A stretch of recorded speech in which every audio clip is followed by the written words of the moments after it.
하고 있습니다.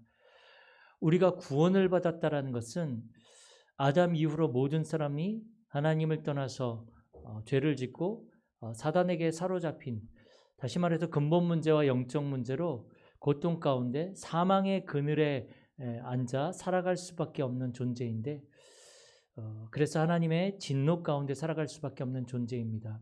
하나님의 진노라는 것은 하나님의 영이 우리를 떠나고 하나님이 우리와 함께하지 않은 상태를, 그 상태가 바로 하나님의 진노가 임하는 상태입니다. 아담 이후로 그래서 모든 사람은 죄인으로 죄 가운데 하나님의 진노 가운데 살아갑니다. 그러나 이 죄 문제를 해결하지 못하면 절대로 하나님을 만날 수가 없죠. 억울하지만 내가 지은 죄는 아니지만 아담과 하와가 지은 죄가 계속 전달되어져서 우리가 그 죄 가운데 빠지게 된 거죠. 그 가운데 태어나게 된 거죠. 우리가 지은 죄는 아닌데 아담과 하와 때 시작되어졌던 그 죄 문제가 우리에게 영향을 미쳤고 우리도 그 가운데 빠져서 살아갈 수밖에 없는 상태가 되어진 것입니다. 그런데 이 모든 이 죄의 문제는 우리의 힘으로, 우리의 능력으로 해결할 수가 없습니다. 그래서 이 죄로 말미암아 우리는 영적인 사망 상태에 빠지게 되어진 거죠. 영적인 사망 상태. 그 상태를 가지고는 하나님을 만날 수도 없고 하나님을 찾을 수조차도 없습니다. 죄를 가지고는 절대로 하나님을 만날 수가 없죠. 인간의 그 어떠한 노력과 방법을 가지고 죄 문제를 해결할 수 없습니다. 항상 말씀드리지만 살인자가 법 조항에 의해서 심판을 받잖아요. 재판을 받잖아요.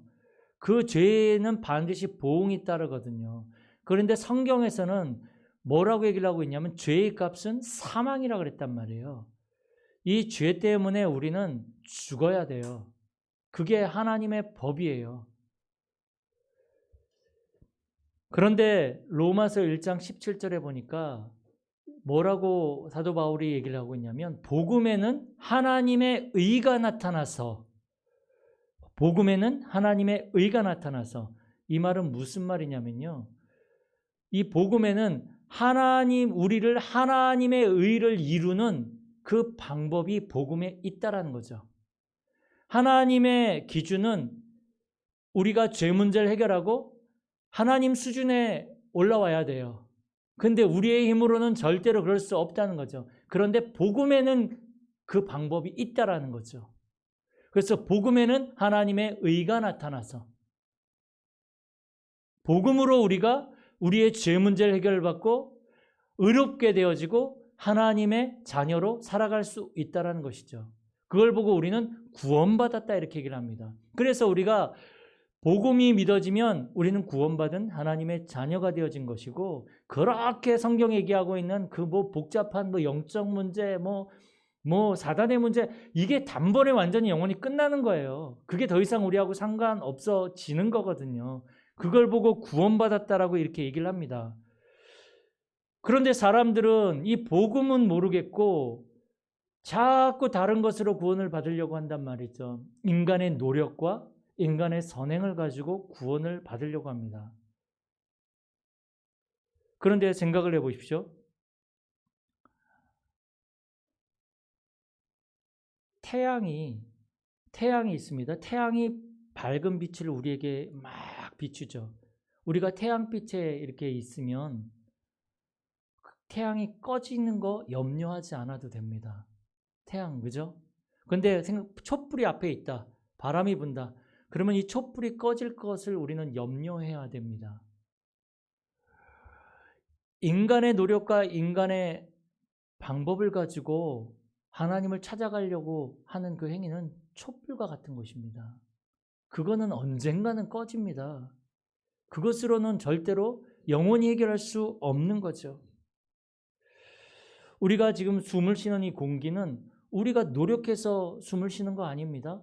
그리고 이 공기가 없어지고 이런 걱정을 우리가 하지 않습니다. 그러나 산소 호흡기를 끼고 있는 사람은 어떻습니까? 그 산소통에 산소가 없어지면 숨을 쉴 수가 없는 거죠. 인간의 노력과 인간의 방법은 산소 호흡기 같다라는 것입니다. 그것은 한계가 올 수밖에 없습니다. 또 하나 예를 들어서 설명을 해보면 예전에 우리 80년대인가요? 70년대 보면 조오련 씨죠. 수영하던 도보 해협을 수영을 해서 처음으로 건넜던 사람이에요. 그때 막 뉴스에 나오고 텔레비에 비춰지는 이거 아는 사람은 나이 먹은 사람이죠. 저를 비롯해서 이거 어리둥절한 사람은 아직 젊다는 거예요. 그죠? 어쨌든 조오련 씨가 그 아시아의 물개였는데 이 이 현해탄을 건넜단 말이에요. 현해탄이란 말 요새 잘 안 쓰잖아요. 옛날에는 현해탄이라 그랬죠. 일본과 이 한국 사이의 그 해협을 거기를 막 수영해서 건넜습니다. 또 영국에 있는 도보 해협을 심심치 않게 수영으로 건넌 사람이 있습니다. 그러나 한국에서 태평양을 건너기 위해서 수영으로 가는 사람은 없죠. 갈 수도 없고요. 거기까지 안 되는 거죠. 가다가 중간에 죽습니다. 도보 해협은 어느 정도 갈 수 있겠지만 사실은 이 한국에서 이 미국까지 이 태평양을 건너는데 헤엄을 잘 치느냐 못 치느냐가 중요한 것이 아닙니다. 그죠? 그냥 이 한국에서 미국까지 가려면 비행기를 타거나 배를 타면 갈 수 있는 것입니다. 그냥 우리가 구원받기 위해서 누가 더 착하다, 덜 착하다, 누가 많은 일을 했다, 덜 했다 이게 중요한 게 아니란 말이에요. 비행기를 타면 되는 것처럼 예수님 믿으면 되는 거거든요. 근데 사람들이 악착같이 자기가 미국에 가볼 거라고 이렇게 해보는데 그게 구원에 이룰 수 있겠습니까? 절대로 구원받을 수 없는 거죠. 하나님이 우리에게 그래서 우리의 힘과 우리의 노력이 아니라 우리에게 복음을 주셔서 니들이 그 복음 안에는 나의 의롭게 되어지는 너희들이 구원받을 수 있는 그 하나님의 의가 이 복음 안에 들어있다. 그래서 너희들이 이 복음을 믿으라는 것입니다. 이 복음이 뭡니까? 오늘 제목처럼 십자가에서 죽으시고 부활하신 그 예수님을 믿는 게 복음입니다. 어렵지 않습니다. 이거는 놔두고 자꾸 내가 뭔가를 해야지만 구원받을 수 있는 것처럼 내가 또 내가 헌금을 해야 구원받을 수 있는 것처럼 절대로 그렇지 않습니다. 예수님 믿으면 됩니다. 십자가에서 죽으시고 부활하신 예수님을 나의 구주로 믿을 때 어떤 일이 일어납니까? 우리가 절대로 해결할 수 없었던 영적 문제가 해결되어지기 시작합니다. 말 그대로 육신의 문제가 아니라 육신의 문제는 영적 문제로 말미암아 나타난 것이고 하나님을 떠난 문제, 이게 가장 심각한 영적 문제거든요. 우리 인간은 하나님과 함께 해야지만 행복한 존재인데 하나님을 떠났으니 행복할 수가 없는 거죠. 행복할 수가 없는 거죠. 우리 사모님이 이번 주에 어떤 분을 영접을 시켰단 말이에요. 근데 그분이 30대인데 보면 자기 자녀를 잡아요. 공부를 시키는데 영어만 3-4시간씩 막 너무 막 화를 내고 안 하면 그 초등학교 5학년인가 4학년인가 4학년인데 영어를 3시간 4시간씩 시켜요. 근데 걔는 또 해요. 왜? 그렇게 해왔기 때문에. 하루 종일 공부를 시키는 거예요. 윽박 지르고. 근데 이분은 행복하지 않는 거예요. 뭔가가. 그래서 사모님이 이제 당신은 행복한 것 같지 않다.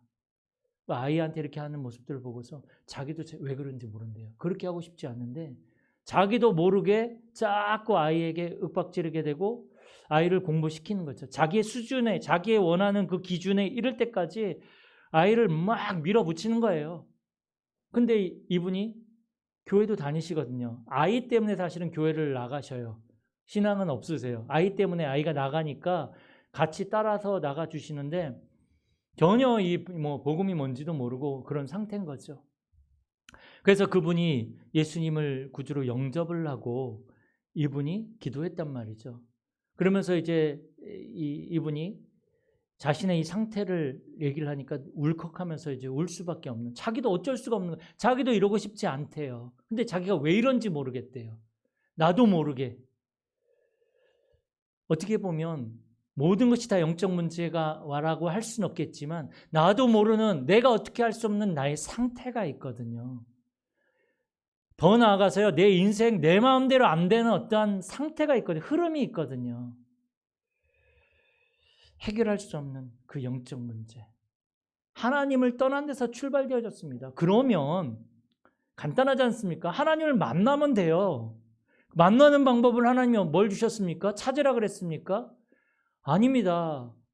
하나님이 복음에는 하나님의 의가 나타나서 복음 안에 이미 너희들이 구원받을 수 있는 나를 만날 수 있는 모든 것들이 다 들어있다. 그래서 복음에는 하나님의 의가 나타나서 믿음에서 믿음에 이르게 하나니 바로 우리가 그 복음을 하나님이 주신 이 생명의 복음을 우리가 믿을 때에 우리가 하나님 앞에 나아갈 수 있는 그 축복을 받을 수 있는 것입니다. 그러면 모든 지금까지 복잡하게 얘기했던 영적 문제, 나에게 있는 그런 것 다 끝나는 것입니다. 가문에 이렇게 흐르는 영적 문제들,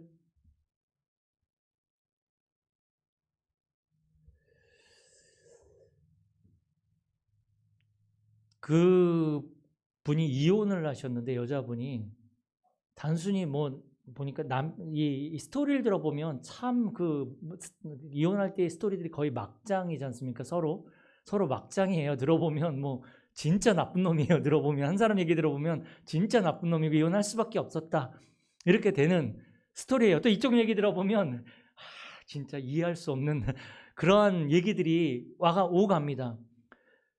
그래서 그 얘기 들었을 때는 서로가 진짜 나쁜 놈이고 나쁜 니은이고 그래요.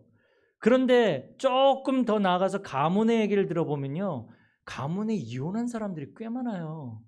그러면 단순히 우리는 서로 상처를 주고 서로 이렇게 뭔가가 안 맞아서 이혼했다고 하지만 눈에 안 보이게 흐르는 영적인 흐름이 있다란 얘기죠. 단순히 이거는 두 사람만의 잘못이 아니고 물론 성격이 안 맞는 것도 있지만 가문에 흐르는 그 이혼이라는 그 영적인 그 배경이 있다는 것입니다. 술을 많이 먹어서 알코올 중독에 빠진 사람을 보면 참 그 얘기를 들어보면 기구해요. 진짜 술 먹을 수밖에 없겠다. 너무 힘든 일이 있었고 너무나 이 사람들은 진짜 어떨 땐요 눈물 없이는 들어주지 못하는 그 인생 스토리들이 있어요. 나름대로 인생 스토리들이 있어요.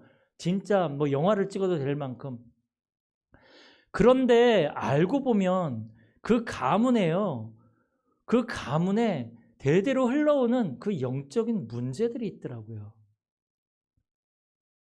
항상 제가 얘기하지만 어떤 집이 남자들이 70 되기 전에 60대 늦으면 60대 다 단명을 해요. 단명.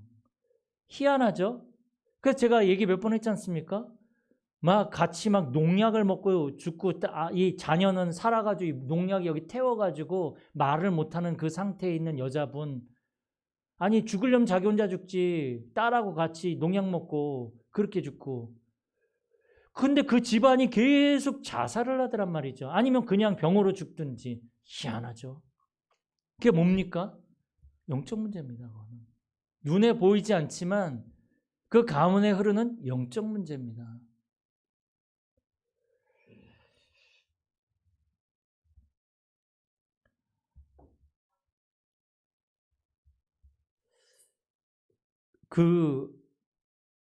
특히 이제 젊은 분들 중에서 그런 분들 많은데 좀 마음이 약한 분들 보면 상처가 되게 많아요. 특히 사람의 말과 부모한테 받은 상처들이 너무 많아요. 그러니까 어느 정도로 가냐면 나중에 대인기피증까지 가더라고요. 대인기피증. 거기까지는 좋아요. 대인기피증에서 더 나가면 있던데 약까지 먹어야 돼요. 나중에 그래서 히치코모리가 되는 거잖아요. 저는 우리 지연이가 히치코모리인 줄 알았어요. 처음에. 지금은 안 그런데 안 나와요. 들어오지도 못하게 하고. 그런데 이게 심해지면요. 우울증까지 가게 되고 나중엔요. 자살을까지 기도하게 되더라고요. 이 상처가 되게 무섭습니다. 이 상처가 나로 나타나면 좋은데 밖으로 나타난 사람들은 이게 살인까지 가더라고요. 근데 심합니다. 해결할 수 없는 이런 영적 문제들 어떻게 하겠습니까? 그 시작은 하나님을 떠난 데서 있습니다. 마귀에게 속아서 죄를 짓고 하나님을 떠나 있는 그 상태, 그게 문제거든요. 그래서 하나님은 그걸 해결하기 위해서 구약에도 계속 하나님은 해결책을 주셨죠. 제일 처음 주신 게 뭡니까? 우리 인간이 하나님을 떠나자마자 주신 게 복음입니다. 종교를 주신 게 아니라. 죄를 짓고 하나님을 떠나자마자 하나님은 찾아오셔서 네가 거기서 30일 동안 금식하면서 기도하면서 집중하면서 네가 한번 길을 찾아봐라. 회개해라. 이렇게 하지 않으셨어요. 하나님은 바로 주셨던 것이 그래. 여자의 후손이 와서 뱀의 머리를 상하게 할 것이다. 라는 여자의 후손의 복음을 주셨어요. 왜요? 남자의 후손은 안 되니까. 다 죄인이니까. 그러면서 하나님이 확인시켜 주시죠. 이 여자의 후손을 어떻게 바라볼 것인가 라면서 하나님이 주신 두 번째 복음이 창세기 3장 21절에 가죽옷입니다. 양을 잡아서 피를 내고 하나님이 가죽옷을 지어서 입히셨거든요. 사실 아담과 하와가 하나님의 말씀에 불순종해서 선악과를 따먹고 난 이후에 어떻게 됐냐면요. 그전에도 다 벗고 있어 놓고서는 갑자기 부끄러워가지고 무화과 나무 잎을 가지고 소중한 것을 가렸단 말이죠. 그런데 이 무화과 나무 잎은 햇빛이 쬐니까 말라 비틀어져 버리더란 말이죠. 인간의 노력과 방법은 그렇게 다 없어진다는 거죠. 한계가 있다는 거죠. 그래서 하나님이 주신 게 가죽옷입니다. 하나님의 보호, 바로 그리스도를 말하는 거죠. 여자의 후손도 그리스도를 말하는 거죠. 이 복음을 주셨어요. 이렇게 너희들이 그리스도를 오실 메시아를 바라봐라. 여자의 후손을 바라봐라. 그래서 구약의 사람들이 희생제사를 드리잖아요. 하나님이 창세기 3장 21절에 희생제사라는 말은 안 했지만 이것을 보여주심으로 해서 사람들이 그렇게 어린 양을 잡으며 희생제사를 드리며 오실 메시아 여자의 후손을 바라보며 구원을 받은 것입니다. 그러니까 구약에 있는 사람들도 그리스도를 붙잡았다고 봐야 되는 거죠. 왜 그렇습니까? 레위기 17장 11절에 보면 육체의 생명은 피에 있음이라. 육체의 생명은 피에 있잖아요. 그런데 죄의 삭은 사망이잖아요. 그러니까 이 피가 흘려져야지만 생명이 없어지는 거죠. 그죠? 그래서 내가 이 피를 너희에게 주어 제단에 뿌려 너희의 생명을 위하여 속죄하게 하였느니 생명이 피에 있으므로 피가 죄를 속하느니라. 피 흘리는 것은 바로 우리의 죽음을 말하는 것입니다. 그래서 내가 피를 흘려 죽어야 되는데 죄값으로 이 짐승이 나 대신에 피 흘려 죽는 거예요. 죄값으로. 그것을 우리는 속죄양이라고 합니다. 속죄양. 대신 죽는 거죠. 이렇게 구약에서 사람들은 짐승의 피를 흘리면서 자신의 죄 문제를 해결받았던 거죠. 또 민수기 21장 8절에서 9절 보면 여호와께서 모세에게 이르시되 불뱀을 만들어 장대 위에 매달아라. 물린 자마다 그것을 보면 살리라. 모세가 불뱀을 만들어 장대 위에 다니 뱀에게 물린 자가 놋뱀을 쳐다본즉 모두 살리더라. 이스라엘 백성들이 광야길을 가는 동안에 불신앙을 하고 하나님을 원망하고 모세를 원망할 때 하나님은 불뱀을 보내서 이스라엘 백성들을 물러서 다 죽게 만들었거든요. 그때 하나님이 살 수 있는 방법을 주셨는데 놋으로 불뱀을 만들어서 장대에 달아가지고 높이 들어라. 그리고 그것을 본 자들은 다 살리라. 멀리서 바라보든 가까이서 바라보든 그 놋뱀을 쳐다보면 다 산다 그랬거든요. 그런데 요한복음에 보니까 예수님이 뭐라 그러죠? 그 놋뱀은 바로 나를 가리켜 말한 것이라고 얘기를 하죠. 한마디로 말해서 구약에도 그리스도를 바라보며 이 사람들은 산 것입니다. 그리스도 바라보며 자기들의 행위와 자기들의 어떠한 그 경건함으로 구원받은 게 아니란 말이에요. 이 사람들도 예수 믿어서 구원받은 거예요. 오실 메시아 바라보면서.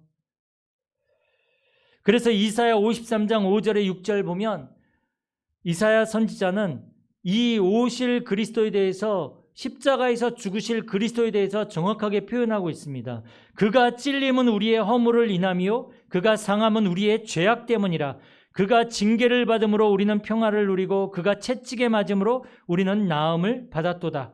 우리는 다 양 같아서 그릇 행하여 각기 제 길로 갔거늘 여호와께서는 우리 모두의 죄악을 그에게 담당시키셨도다.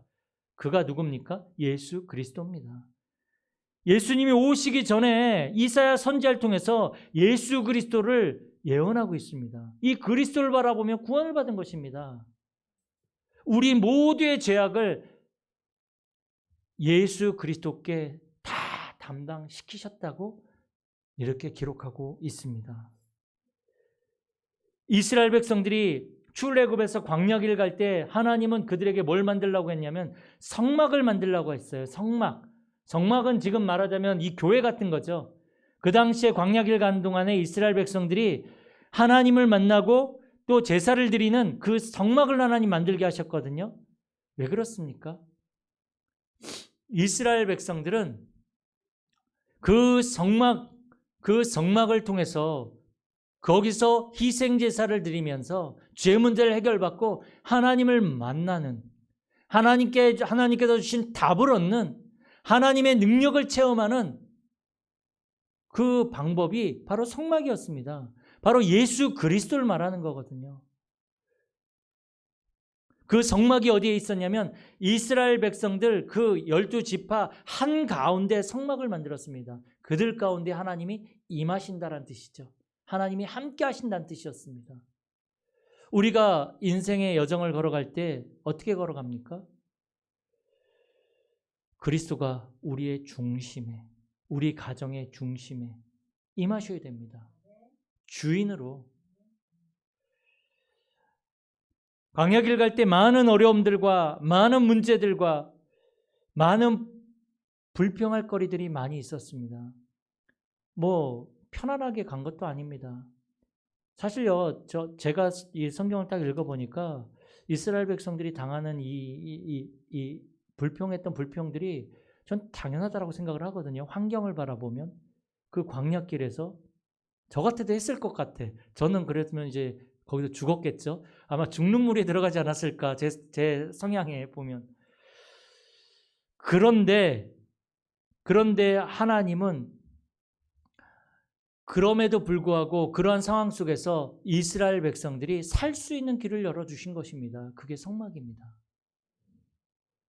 항상 바라보라는 겁니다. 아침 저녁으로 상번제 드리면서, 상번제가 뭡니까? 희생제사, 피해제사거든요.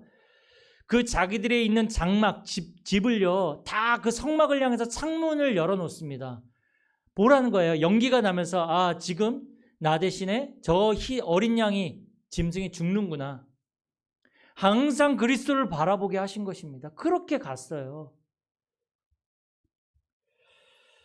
그 구약의 창세기 3장 15절에서부터 시작되어졌던 여자의 후손의 복음이 예수 그리스도의 십자가를 통해서 완성이 되어집니다.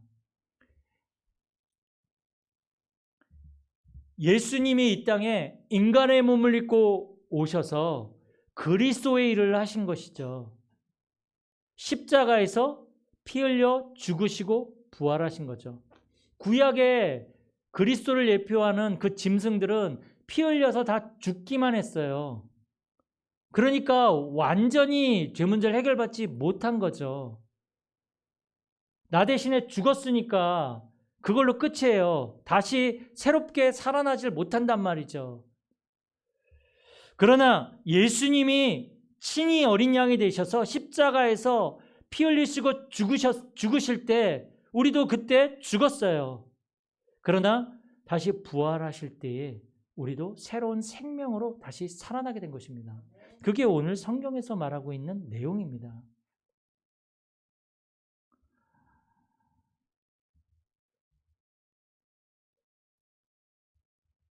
예수님은 단순히 갑자기 하나님이 이렇게 해야지 방법을 연구하다가 이렇게 해서 이 인간들을 구원해야 되겠다, 이렇게 해서 예수님을 이 땅에 보내시지 않았습니다. 처음부터 하나님은 처음부터 이 예수 그리스도를 예정하셨습니다. 그래서 보면 창세기 3장 15절에서 시작되어진 복음이 여러분 보면 이렇게 점진적으로 이렇게 이게 넓혀져 가는 것을 볼 수 있습니다. 그래서 이걸 보고 이제 신학에서는 언약 신약이라고도 얘기를 합니다. 언약 신학. 모든 말씀을 언약으로 보는 거죠.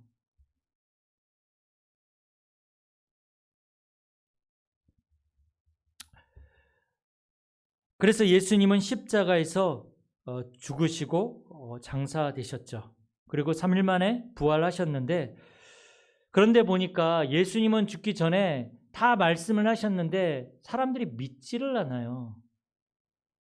그래서 누가복음 24장 5절에 보면 예수님이 죽은 줄 알고 이제 와가지고 그 예수님 앞에 이제 여자들이 찾아오고 또 그 앞에 이제 경배 드리려고 오는데 예수님의 그 말하자면 시체죠. 예수님이 없어졌단 말이죠.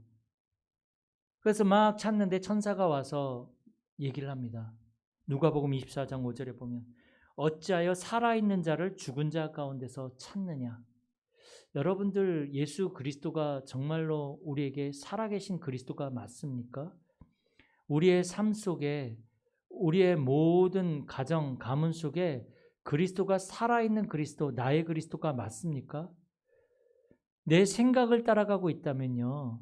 내 판단을 따라가고 있다면 어찌면 우리는 죽은 그리스도를 찾고 있는 사람일 수도 있습니다. 아니 그리스도면 그리스도지 무슨 정말로 이 그리스도가 나의 주인으로 내 인생의 주인으로 믿어지는 것이 바로 살아계신 그리스도를 우리가 믿는 것입니다.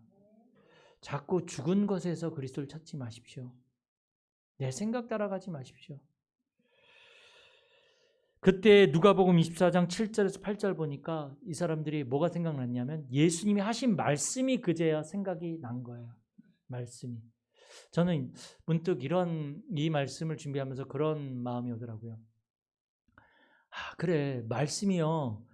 어떤 사건이 임했다고 해서 어떤 문제가 임했다고 해서 100% 말씀을 찾게 되지는 않더라고요. 저도 말씀이 붙잡아지진 않아요. 그런데요, 성령님이 깨닫게 하시니까 말씀이 기억나더라는 거죠. 그 말씀 속에서 하나님의 음성을 듣게 되어지는 거죠. 지금 이 사람들도 지금 천사가 하는 말을 듣고 예수의 말씀이 기억났다 그랬거든요. 여러분들 모든 상황과 문제 속에서 하나님의 말씀을 붙잡으시기 바랍니다. 그 붙잡는 은혜가 임하시기를 축복합니다. 그래서 예수님은 십자가에 죽으시고 부활하셨는데 좀 전에 말씀드린 것처럼 예수님이 십자가에 죽으심과 부활의 의미는요, 우리의 모든 죄 문제와 영적 문제를 단번에 영원히 완전히 해결하신 것입니다. 그걸 보고 우리는 뭐라고 한다고요? 구원이라고 하는 것입니다. 구원은 내가 뭘 잘해서 받는 거 아닙니다. 내가 노력해서 받는 거 아닙니다. 100% 하나님의 은혜입니다. 방법은 뭡니까? 믿음이죠. 근데 그 믿음마저도 하나님의 선물이라 그랬습니다. 에베소서 2장 8절 9절에 있죠. 그래서 이제 우리는 의롭다 하심을 얻게 되어졌습니다. 그리스도 예수 안에 있는 속량으로 말미암아 하나님의 은혜로 값없이 의롭다 하심을 얻은 자 되었느니라. 예수 안에 있는 속량, 우리의 죄 문제를 해결받은 거죠. 예수님이 대신. 구약에 예언하셨던 그 여자의 후손의 이 복음이 지금 완성되어졌습니다. 그래서 이 십자가에 죽으시고 부활하신 예수 그리스도가 우리의 주인 되어질 때, 이 그리스도를 만날 때, 이 그리스도를 체험할 때 어떤 일이 일어납니까? 부활하신 주님을 말할 수밖에 없는 그 증인으로 서는 것입니다. 그래서 요한복음 20장 11절에 18절 보니까 무덤을 찾아온 마리아와 여자가 그 예수님을 만나고 나서 가서 예수님이 부활하셨다라고 말할 수밖에 없는 거예요. 딴 거 뭐 하겠습니까? 그 말하는 거죠. 예수님은 분명히 십자가 지시기 전에 제자들에게 예루살렘을 떠나지 말라 그랬거든요. 그런데 제자들이 다 흩어지는 거예요. 베드로는 나는 물고기 잡으러 가노라 하면서 물고기 잡으러 가버리고, 엠마오로 이제 자기의 고향으로 돌아가는 거죠. 엠마오로 가는 이 두 제자. 그때 예수님이 나타나셔서 이들에게 말씀을 가지고 깨닫게 하십니다. 그러고 나서 그 주님을 만나고 난 이후에 이 제자들이 어떻게 됩니까? 다시 예루살렘으로 돌아가게 되는 거죠. 거기에 가서 뭘 합니까? 우리가 주님을 만났다. 우리가 길을 가는데 예수님이 우리 가운데 찾아오셔서 우리의 마음을 뜨겁게 하고 우리에게 말씀을 풀어주셨다. 도마가 나는 예수님의 그 못자국에 손가락을 집어넣어보고 그 옆구리에 손을 집어넣지 않고서는 내가 부활하신 예수님을 믿을 수 없다라고 얘기를 하죠.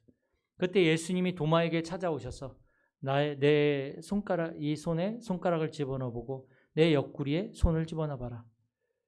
그때 도마가 나의 하나님, 내가 주님을 믿습니다라고 얘기할 때 예수님이 뭐라고 얘기를 하십니까? 네가 본고로 나를 믿느냐? 보지 않고 믿는 자는 더 복되도다. 그 말은 무슨 말입니까? 우리가 복되다란 말이에요. 우리가 예수님의 제자들보다 더 복된 사람들이에요. 어떻게 보지도 않은 예수님을 믿습니까? 성령님이 우리 안에 믿음을 주지 않으시면 믿을 수 없는 것입니다. 그 당시에 예수님을 따라다니고 또 예수님을 본 자들 중에서도 예수님을 믿지 않고 배교한 사람도 굉장히 많습니다. 직접 보고도 안 믿는데 어떡하겠습니까? 우리는 오늘 부활주의를 맞이해서 이 부활의 증인으로, 그리스도의 증인으로 우리는 우리의 현장 앞에, 우리의 가정 앞에, 이 시대 앞에 서야 합니다. 정말로 그리스도가, 부활하신 그리스도가 나의 주인이 맞다면 우리는 세상 앞에 증인으로 설 수밖에 없습니다. 이 시대 앞에 증인으로 설 수밖에 없습니다. 하나님은 그렇게 되어질 때 우리에게 뭘 주십니까? 증거를 주십니다. 증인되어져야 되니까. 모든 부분에 하나님은 증거를 주실 줄 믿습니다.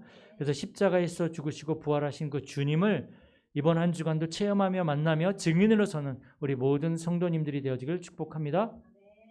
하나님 감사를 드립니다. 십자가에서 죽으시고 부활하신 주님이 우리의 주님 되어지셔서 정말로 우리의 모든 삶 속에 생명의 역사가, 생명의 능력이 나타나게 하여 주옵소서. 주 예수 그리스도의 이름으로 기도드립니다.